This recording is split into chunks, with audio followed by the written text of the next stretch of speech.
How would you feel if someone asked you to participate in an exciting prison experiment, where you would have the chance to be either the prison guard or the prisoner?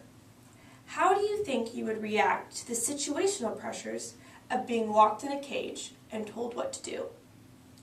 Or be given the ability to have control over someone else, telling them what to do and when to do it?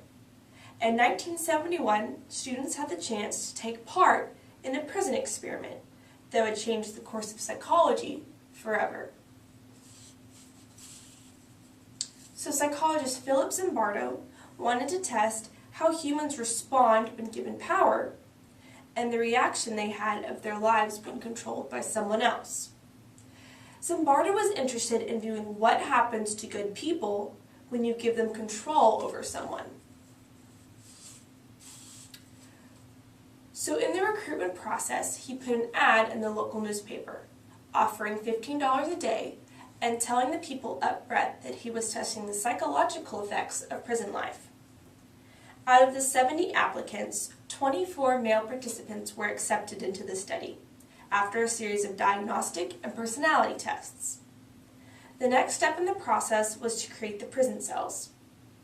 The participants were randomly assigned by flipping a coin into one of the two groups, either the prisoners or the prison guards. The prisoners were treated immediately as criminals. Police officers came to their house, blindfolded them so they wouldn't see where they were going, and took them to the Stanford County Jail. Once there, they were searched, stripped naked, deloused, and they wanted to take away their identification and keep them anonymous by issuing them smocks with ID numbers, sandals, stocking caps, and chaining their ankles. The guards, however, were given no criteria on the treatment, and they were allowed to come up with their own rules for how they ran things. On the first day, everything went very smoothly. But by the second, prisoners were already becoming restless. They rebelled by removing their stocking caps, ripping off their identification numbers, and barricading their rooms by pushing their bed up against the door.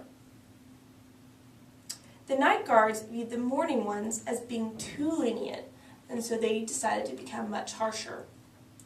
They hosed down the participants with fire extinguishers, forced them away from the doors, stripped them, took away their beds, and put the leader into solitary confinement.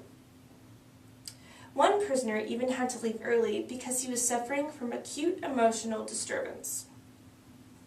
Now the guards were outnumbered by the prisoners, so they decided to make 3 privileged ones. These 3 privileged ones were the ones least involved in the riots against the guards.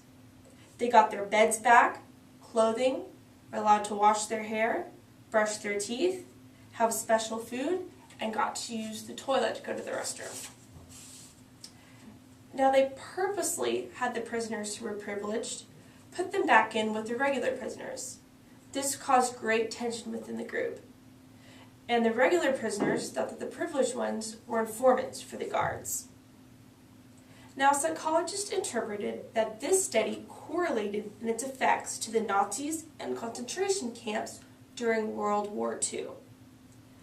This also applies to other examples of abusiveness of power.